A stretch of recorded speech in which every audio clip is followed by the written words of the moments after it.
요한복음 우리 1장 14절부터 18절까지 말씀. 우리 요한복음 세 번째 시간입니다. 요한복음 1장 14절부터 18절까지 우리 페이지 142페이지 우리 한 절씩 교독합니다. 말씀이 육신이 되어 우리 가운데 거하심에 우리가 그의 영광을 보니 아버지의 독생자의 영광이요 은혜와 진리가 충만하더라.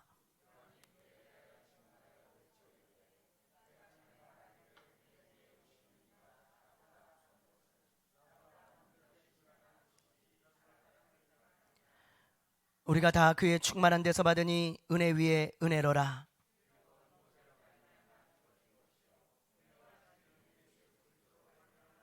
같이 합니다. 본래 하나님을 본 사람이 없으되 아버지의 품속에 있는 독생하신 하나님이 나타내셨느니라. 아멘. 할렐루야. 할렐루야. 아멘. 우리 시우가 요즘 학교에서 북한말을 배우고 있습니다. 뭐 북한에 가려고 배우는 게 아니고요. 우리나라 말과 북한 말이 어떻게 다른지 그걸 학교에서도 이렇게 가르쳐 주더라고요. 그래서 시우가 북한 말을 배우고 저한테 묻는 거예요. 아빠, 북한 말이 굉장히 다르더라. 그러면서 말이죠, 저한테 문제를 낼 테니까 맞춰보래요. 그래서 문제를 내는데 상당히 어려워요. 여러분, 꼬부랑국수가 뭔지 아십니까? 꼬부랑국수? 예? 어떻게 아셨습니까? 저는 그걸 몰랐어요. 그래서 야, 꼬부랑국수가 뭐냐? 그랬더니 아빠 라면이야, 라면. 그러더라고요. 그러면서 가락지빵이 뭔지 아니에요. 가락지빵. 도너츠. 우리 집사님 북한에서 오신 거예요? 도너츠. 도너츠더라고요. 난이도가 이제 좀 낮은 거였고요. 굉장히 어려운 게 있어요. 뭐 이런 게 있더라고요. 뭐라 그러더라? 보니까 단묵이라는 게 있어요. 단묵. 묵은 묵인데 달아요. 묵은 묵인데. 그래서 야, 단묵이 뭘까? 그랬더니 단묵이 뭐예요? 단무지 아닙니다. 땡입니다. 양갱 아니에요. 젤리더라고요. 젤리. 그래서 젤리를 북한에서는 단묵이라 하고, 그 다음에 목다리 구두라고 있어요. 목다리 구두. 목다리 구두가 뭘까? 목다리 구두. 부추. 부추더라고요. 근데 가장 어려운 거, 제가 들으면서 가장 어려운 게 이거예요. 사슬돈. 사슬돈. 아빠, 사슬돈이 뭔 줄 알아? 야, 사슬돈이 뭐냐? 야, 그런 말도 있냐? 그랬더니 잔돈이야, 잔돈. 그러더라고요. 잔돈을 북한 사람들은 사슬돈 주세요. 그렇게 얘기를 한다는 거예요. 여러분, 우리나라가 뭐 분단이 된 지 이제 71주년이 됐는데 이렇게 떨어진 지 70년이 되니까 정말 말을 못 알아들을 정도로 어렵잖아요. 아마 통일이 돼도 한참 동안은 소통이 안 될 수도 있어요. 우리 지방의 목사님 중에 제주도가 고향인 분이 있습니다. 근데 이 제주도가 고향인 분이 우리 목사님들과 함께 이제 제주도에 여행을 갔을 때 가이드를 하시는데 제주도 사투리를 가르쳐 주는 거예요. 근데 제주도 사투리 굉장히 어렵더라고요. 여러분 들어보셨죠? 어멍이 뭡니까? 어멍? 어멍? 어멍이 엄마죠. 우리 박 권사님 엄마. 어멍 뭐라 그러더라? 옵대깡? 뭐 이러더라고요. 어멍 옵대깡? 그게 엄마 어서 오세요래요. 엄마 어서 오세요. 식당에서 밥을 먹고 나가시는데 잘도 맛있수다 그리고 나가시더라고요. 그러니까 그 사람이 고맙다 그래요. 목사님 그게 뭔 소리입니까? 그랬더니 정말 맛있었습니다. 그 말이래요. 잘도 맛있수다. 그게 그 말이랍니다. 여러분, 북한 말과 이 제주도 말, 우리가 같은 민족인데도 너무너무 어렵고 알아듣기가 힘들죠. 그런데 북한 말과 이 제주도 말 못지않게 어려운 말이 바로 기독교 용어입니다. 기독교 용어 굉장히 어려워요, 여러분. 그래서 신앙생활을 오래 하신 분들, 뭐 이런 분들은 많이 들어서 익숙하지만 뭐 새가족들이나 처음 오신 분들은요, 이 기독교 용어가요 굉장히 낯설고 어렵고 그 의미도 굉장히 어렵습니다.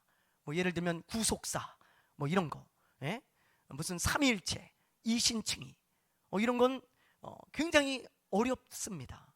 그 의미도 어렵고요. 오늘 우리가 다소 좀 어려운 말씀을 좀 나눌 거예요. 말씀이 육신이 되신 것, 바로 성육신이라고 하죠. 다 들어보셨죠? 성육신. 알기 쉽게 얘기하면 하나님이신 예수님이 인간이 되신 것입니다. 그걸 성육신이라고 하는데, 많은 사람들이 이 성육신의 이 성자를 한문으로 거룩한 성이라고 알고 있는데, 이룰성자입니다. 이룰성. 그래서 육신이 되셨다는 뜻이에요. 이룰성. 근데 이처럼 성육신이라고 하는 단어는 우리가 좀 알아들을 수 있지만, 그 안에는 아주 심오하고 깊은 의미가 담겨 있어요. 이 요한복음은요, 사건을 많이 기록한 복음서가 아닙니다. 공간복음서하고 다르게 이 요한복음서는요, 예수님이 누구신가, 그리고 예수님의 말씀을 많이 기록해 놨어요.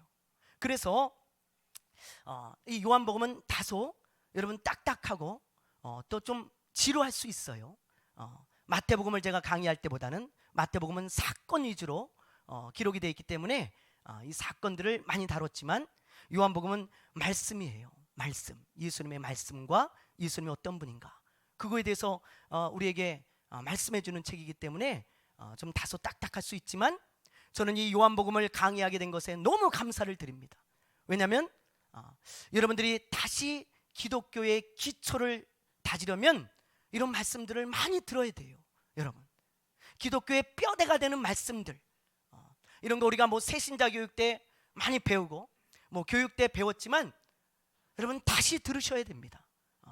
어떤 목사님은 교회 안에서 다시 복음을 들어야 된다, 지금 그때가 되었다, 그렇게 이야기했는데 굉장히 공감해요. 교회 안에서 이런 다소 뼈대가 되는 이런 기독교의 아주 진리되는 핵심들, 이런 것들을 여러분들 많이 들으셔야 돼요.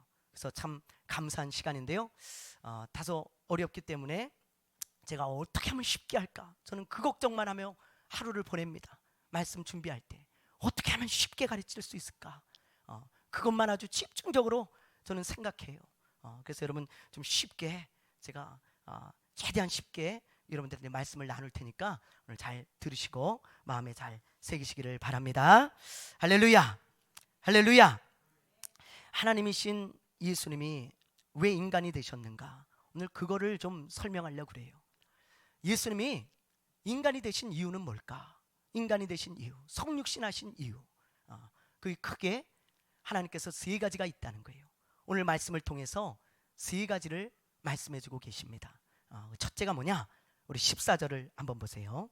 14절을 읽어보겠습니다. 시작. 말씀이 육신이 되어 우리 가운데 거하심에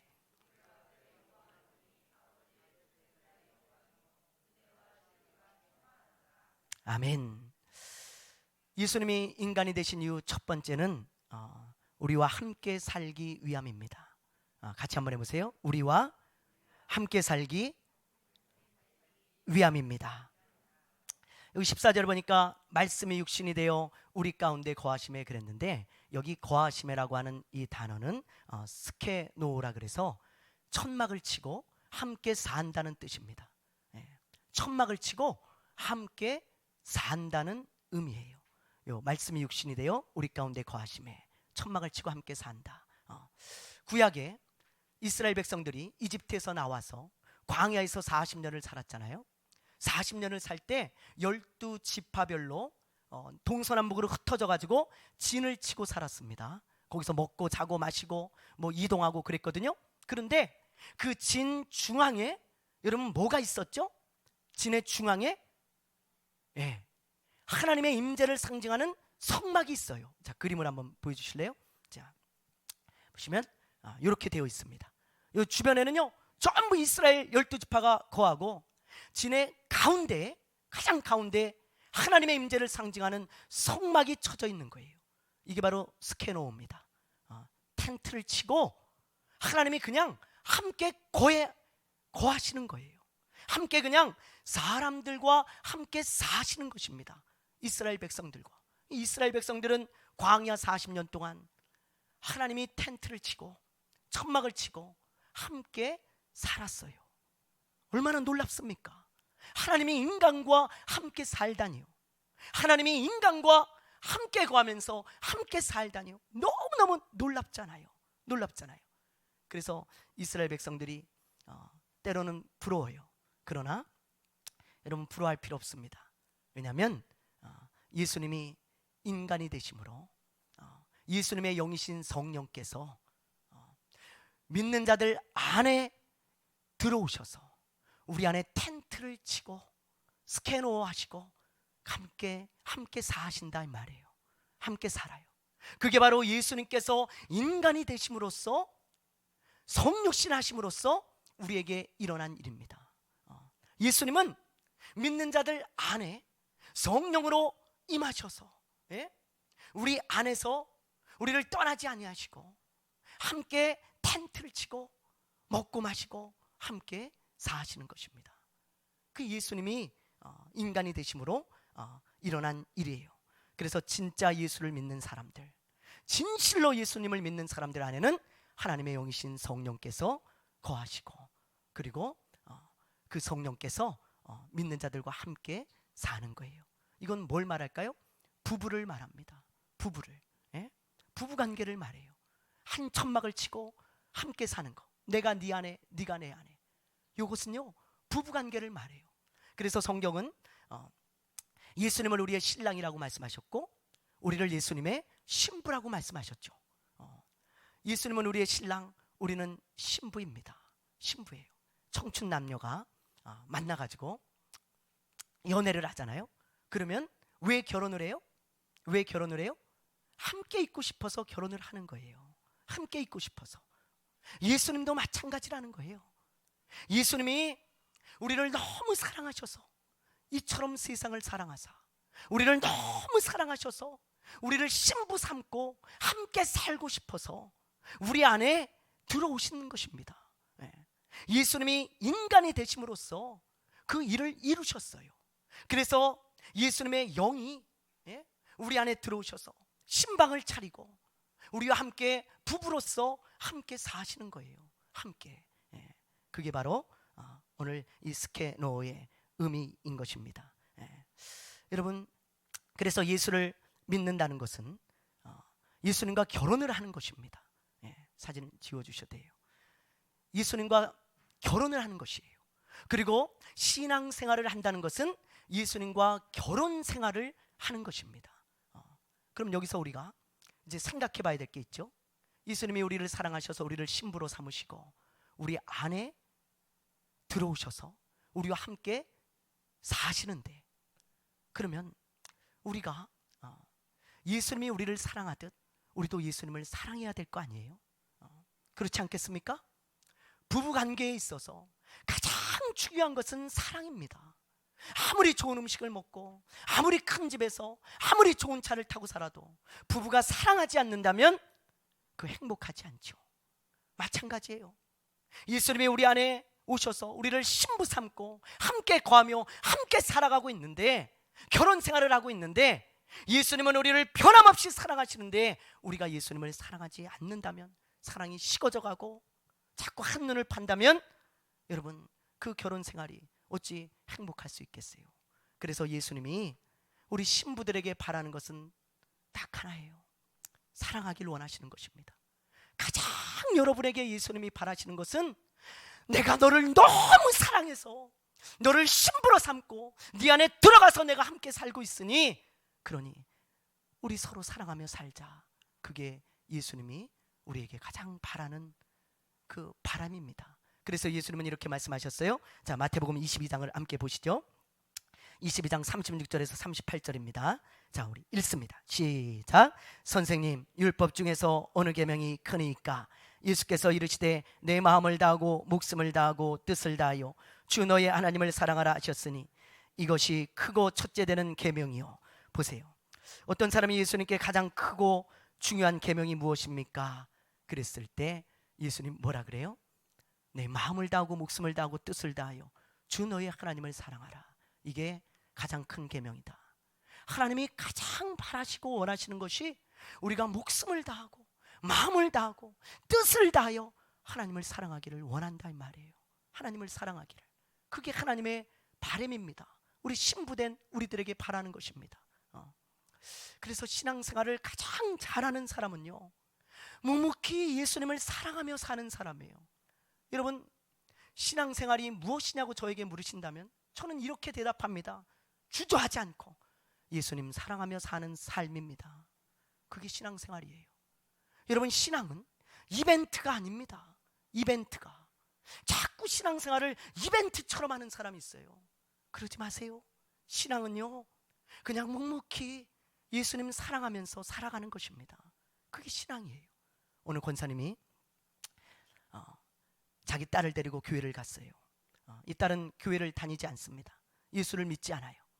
근데 엄마가 신앙생활을 정말 열심히 하거든요. 이 딸이 엄마 나도 한번 교회 가볼까? 그리고 교회를 갔는데 마침 교회를 가가지고 성도들이 싸우는 걸 봤어요. 회의하면서. 또 식당에서 쎄치기 하는 걸 봤습니다. 밥을 먹을 때. 주차장에서 욕을 하는 걸 봤어요. 그래가지고 집에 오면서 엄마한테 차에서 말하기를, 엄마 나 이제 교회 안 다녀. 예수 믿는 사람들이 저게 뭐야?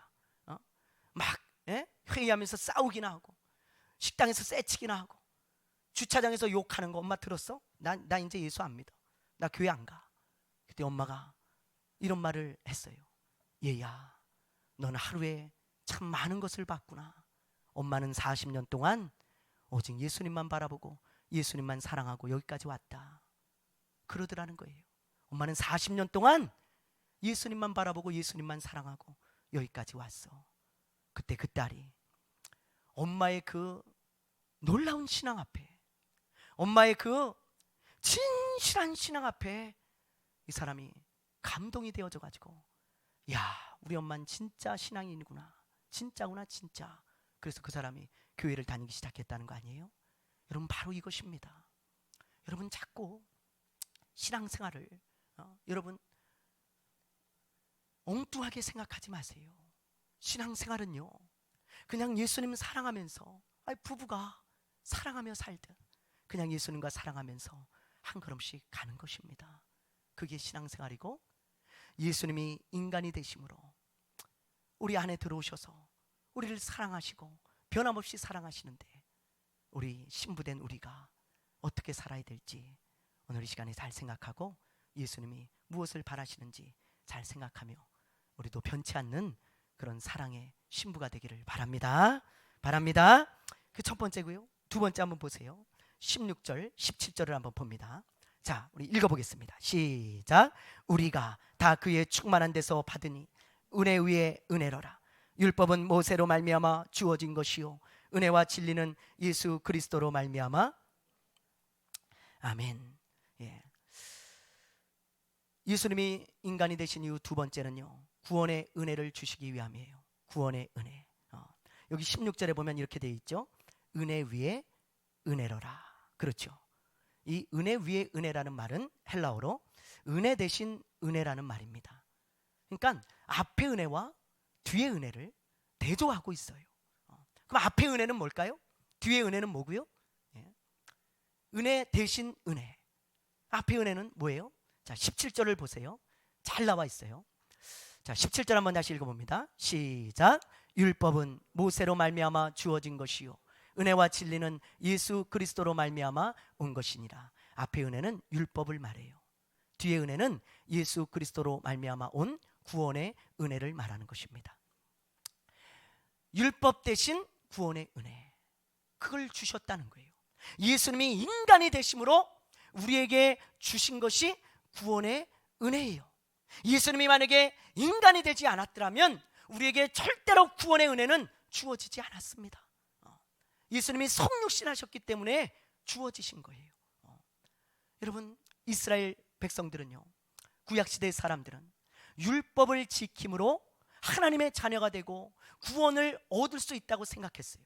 그래서 율법을 지키는데 아주 열심히였습니다. 굉장히 열심의 특심이 있었습니다. 그러나 여러분, 율법을 하나도 빠짐없이 평생 지킬 수 있는 사람이 있어요? 한 사람도 없습니다. 한 사람도. 다 그런 사람은 없어요. 그래서 율법으로 구원을 얻을 수 없고 하나님의 자녀가 될 수 없는 것입니다.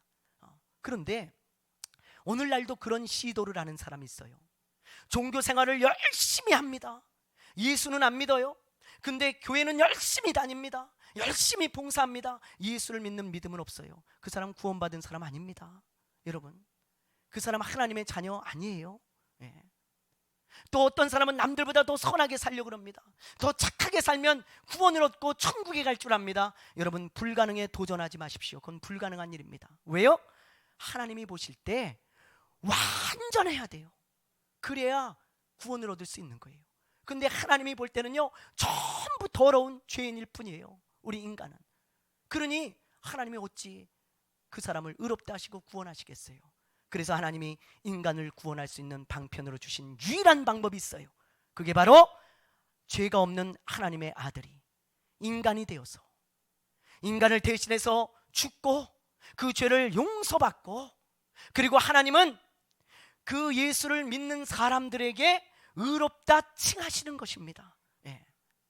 예수를 우리가 믿는 순간, 예? 하나님이 우리를 죄가 없는 사람으로 여기시는 거예요. 예.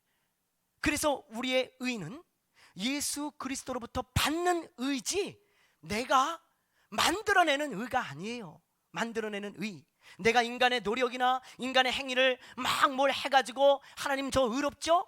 그게 아니고 하나님으로부터 주어진 의를 내가 믿음으로 받아들일 때 하나님이 그 의를 보시고 넌 의롭다 라고 말씀하신다 이 말이에요. 그 일을 누가 이루셨어요? 예수 그리스도께서 인간이 되셔서 십자가에 죽으심으로 하나님의 의를 만족해 하시고, 그리고 그 예수 그리스도가 우리의 온전한 의가 되어서 우리에게 주어짐으로 말미암아 하나님이 우리를 의롭다 여기시고 하나님의 자녀가 되게 하시고 구원하신다 이 말이에요. 여러분, 아멘입니까? 아멘입니까? 네. 그래서 예수님이 인간이 되신 거예요. 우리에게 구원의 은혜를 주시려고. 그런데 이 구원의 은혜는 값없이 우리에게 주셨어요. 값없이. 그래서 성경에 보면 이 구원의 은혜를 뭐라고 표현했습니까? 하나님의 선물이라 그러잖아요. 선물. 자, 보시죠. 자, 에베소서 2장 8절 우리 읽어봅니다. 시작.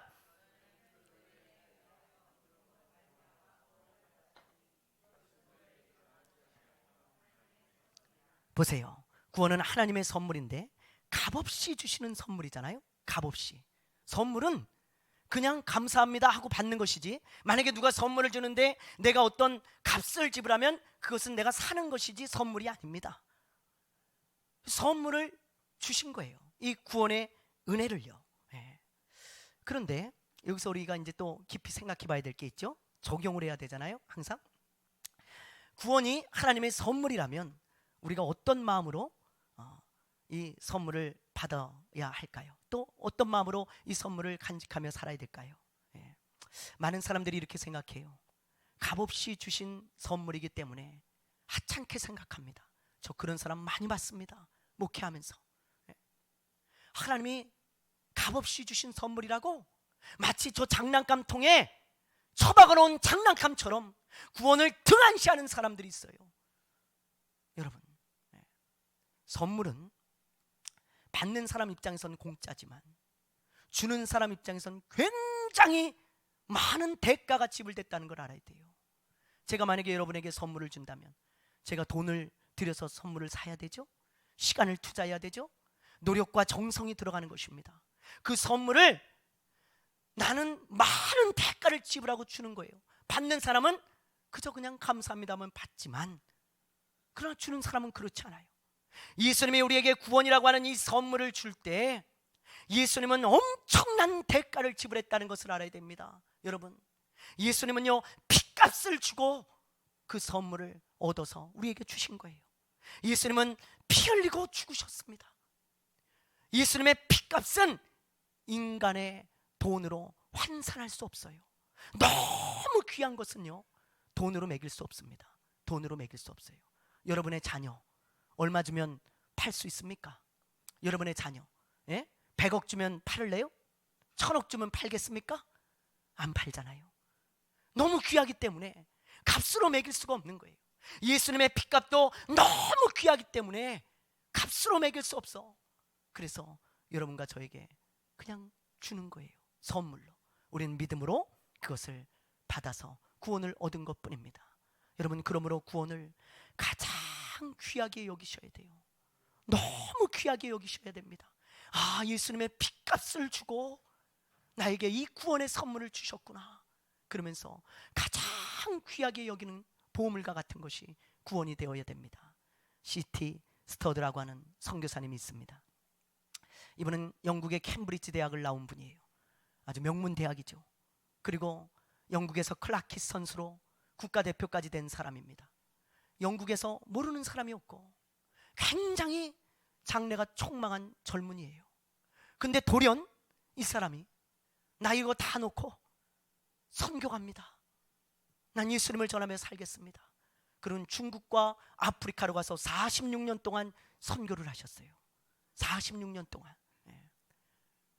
선교로 출발할 때 한 기자가 이렇게 묻습니다. 아니 선생님같이 이렇게 젊고 유능하고 영국에 꼭 필요한 사람이 선교를 나가시다니요.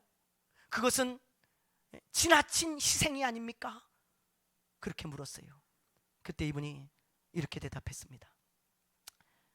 예수님이 인간이 되신 것이 사실이고 그 예수님이 나를 위해 죽으신 것이 사실이라면 내가 하는 어떤 것도 희생이라 말할 수 없습니다. 그렇게 고백하고 나갔습니다. 이분에게는요, 그 구원이 너무 귀한 거예요. 희생이라니요, 예수님의 희생에 비하면 내가 하는 어떤 것도 희생이라 말할 수 없습니다. 내가 얻은 이 구원 너무 귀하고 내가 이 구원의 소식을 전하지 않으면 이 귀한 구원을 저들이 얻을 수 없습니다. 그리고 나가서 선교하고 인생을 마쳤어요.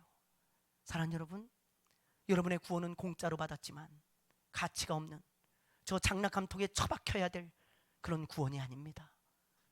예수님이 인간이 되지 않았더라면 여러분은 지옥 가야 마땅할 사람들이고 지옥의 아름목에서 고통받아야 되는 그런 사람들인데 예수 그리스도가 인간이 되어서 나를 위해 죽으심으로 그 귀한 구원을 나에게 주셨어요. 여러분, 두렵고 떨림으로 그 구원을 여러분 잘 간직하시고 가장 귀하게 여기며 살아가게 되기를 바랍니다. 바랍니다. 마지막으로 우리 18절을 보겠습니다. 우리 18절 읽어봅니다. 시작. 본래 하나님을 본 사람이 없으되 아버지의 품속에 있는 독생하신 하나님이 나타내셨느니라. 아멘. 여기 보면 이제 세 번째인데요. 세 번째, 예수님이 사람이 되신 이유가 무엇인가? 하나님을 우리에게 가르쳐 주시기 위함이에요. 하나님을 우리에게 가르쳐 주시기 위함. 여기 보면 본래 하나님을 본 사람이 없으되 그랬잖아요. 하나님을 본 사람은 아무도 없습니다. 여러분, 하나님은 거룩하신 분이고 완전히 의로우신 분이기 때문에 죄인인 인간이 하나님을 보면 바로 죽어요. 그래서 여러분, 어떤 사람이 만약에 나 하나님을 봤습니다, 다 가짜입니다. 속지 마세요. 나는 하나님을 봤습니다, 가짜예요. 여러분, 그런 사람들이 있어요. 나 하나님을 봤습니다. 하나님을 볼 수 없어요, 인간은. 그래서 인간이 하나님을 이해하는데 한계가 있습니다. 소통이 안 돼요. 소통이 잘 이해가 안 되고. 그래서 예수님께서 인간이 되셔서 우리에게 하나님을 나타내신 거예요. 하나님은 이런 분이시다, 하나님은 이런 성품이 있다, 우리 인간과 소통하며 하나님을 가르쳐 주신 것입니다. 자, 그래서 18절에 보면 이렇게 돼 있잖아요. 아버지의 품속에 있는 독생하신 하나님이 나타내셨느니라. 여기서 이 나타내셨다라는 뜻은 설명해 주셨다라고 하는 의미입니다. 원어적인 의미로 설명해 주셨다는 의미예요. 예수님이 인간이 되셔서 하나님을 우리에게 설명해 주셨다는 거예요. 여러분, 예수님이 어떤 분입니까? 예수님이 가늠한 여인이 붙들려 왔어요. 많은 사람들이 돌을 들어 다치려고 합니다. 근데 예수님이 뭐라 그래요? 죄 없는 자가 먼저 돌로 쳐라. 그리고는 나도 너를 정죄하지 않는다, 용서하셨잖아요. 예수님은 용서의 예수님이죠. 하나님이 그런 분이라는 거예요. 예수님을 보면 하나님이 어떤 분이라는 걸 알 수 있다는 거예요. 아하, 하나님이 용서하시는 하나님이구나. 예수님 몇 번이나 용서해 줄까요? 내 형제가 나에게 죄를 범하면 몇 번 용서해 줄까요? 70번에 7번 해라. 아하, 하나님이 그런 분이시구나. 70번에 7번도 용서하시는 분. 예? 예수님이 죽은 나사로의 무덤 앞에서 막 우시는 거예요. 많은 사람들이 그 사람의 죽음을 애통하면서 막 우실 때 예수님도 함께 우셨습니다. 아하, 하나님은 사람들의 아픔 때문에 우시는 하나님이구나. 우리가 알 수 있는 거예요. 예수님은요, 제자들을 끝까지 사랑하셨어요. 심지어 예수님을 팔고자 하는 그 유다까지도 기회를 주시면서 끝까지 사랑하셨습니다. 아하, 하나님은 나를 포기하지 않고 끝까지 사랑하시는 하나님이시구나. 그 하나님을 다 알 수 있는 거예요. 하나님을. 예? 뭐 그뿐입니까? 바리새인과 서기관들을 보면서 예수님께서 심판을 선포하시고 책망을 하시잖아요. 아하, 겉 다르고 속 다른 자들 하나님이 싫어하시는구나, 책망하시는구나. 예수님을 보면요, 하나님이 어떤 분이라는 것을 우리가 분명히 알 수 있는 거예요. 분명히 알 수 있는 거예요, 여러분. 그래서 예수님께서 우리의 인간이 되셔서, 우리처럼 인간이 되셔서 우리로 하여금 하나님이 어떤 분인가 공감하고 소통할 수 있게끔 우리에게 가르쳐주러 오셨다, 이 말이에요. 그래서 예수 그리스도를 신학적인 용어로 특별계시라 그럽니다. 특별계시. 하나님을 가르쳐주는 특별한 계시예요. 예수님입니다. 예수님이 아니면 우리는 하나님을 이해하는 데 한계가 있어요. 우리는 하나님을 전부 이해하지 못합니다. 소통이 안 돼요. 제가 엊그저께 여기서 단에서 기도를 하는데 파리가 날라와가지고 제 팔에도 붙었다가 머리에도 붙었다가 얼굴에도 붙었다 막 그러는 거예요. 그래갖고 제가 기도를 하다 집중이 안 돼. 이 파리 때문에 아무리 쫓아도 엥탁 엥탁 엥탁 그거 막 쫓다가 안 되겠다, 이놈. 내가 이놈 잡아야 되겠다. 그럼 여기 쓰레빠를 들고요, 딱 기다리고 잡으려고 딱 기다리고 있었어요. 딱 앉는 거예요, 파리가. 그래갖고 쓰레빠로 딱 잡으려고 하는데 도저히 못 잡겠는 거예요. 왜요? 목사님 잘못했습니다. 계속 머리도 만졌다가 또 목사님 잘못했습니다. 한 번만 살려주십시오. 계속 비벼대는 거예요. 잡으려다가 아이, 용서해 주자. 그리고는 제가 그랬어요. 알았어, 귀찮게 하지 말고 이제 빨리 가라. 못 알아들어. 계속 목사님 잘못했습니다. 한 번만 용서해 주십시오. 계속 그러길래 제가 알았다니까, 가라고, 이제 기도해야 되니까. 못 알아들어. 그래갖고 제가요 그냥 쫓았어요. 가라고. 그리고는 쫓으니까 그때서야 가더라고요. 만약에 제가요 파리가 되어가지고 목사님 잘못했습니다 그러는 파리한테 제가 알겠어, 내가 용서해 줄게, 이제 돌아가라. 그러면 파리가 감사합니다 그리고 갔을 거예요. 마치 그와 같아요. 우리는 하나님을 다 이해하지 못합니다. 하나님 워낙 크신 분이에요. 하나님과 우리는 엄청난 갭이 있는, 우리가 감히 만날 수 없는 그런 분입니다. 근데 예수님이 인간이 되셔서 오심으로 우리에게 하나님을 다 이해할 수 있도록, 하나님을 알 수 있도록 예수님께서 하나님이 어떤 분인지, 어떤 성품을 가지고 계신지 이 세상에 사시면서 다 가르쳐 주셨어요.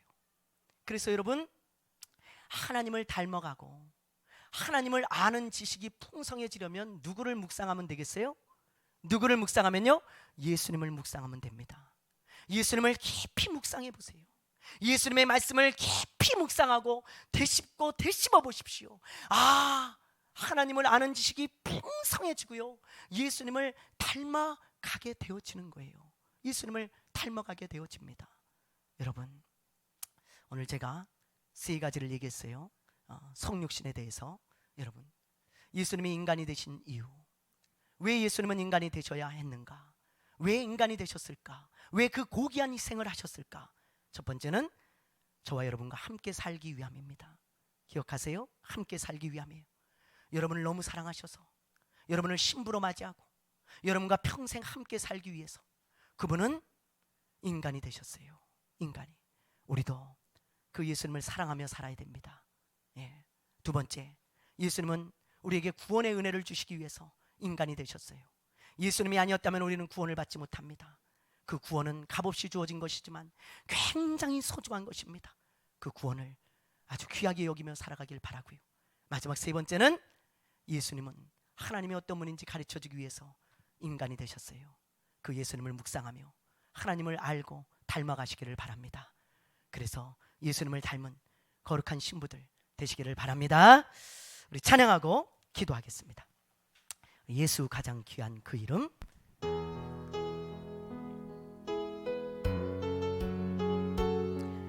예수님은 가장 귀한 이름입니다. 예수님은 하나님이신데 우리를 위하여 인간이 되시고 우리를 위하여 죽으시고 우리를 구원하셨습니다. 예수님은 여러분을 변함없이 사랑하십니다.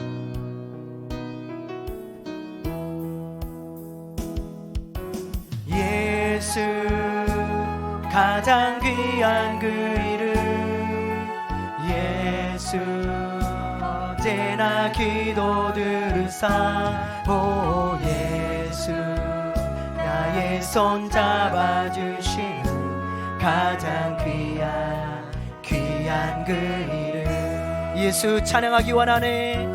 예수 찬양하기 원하네.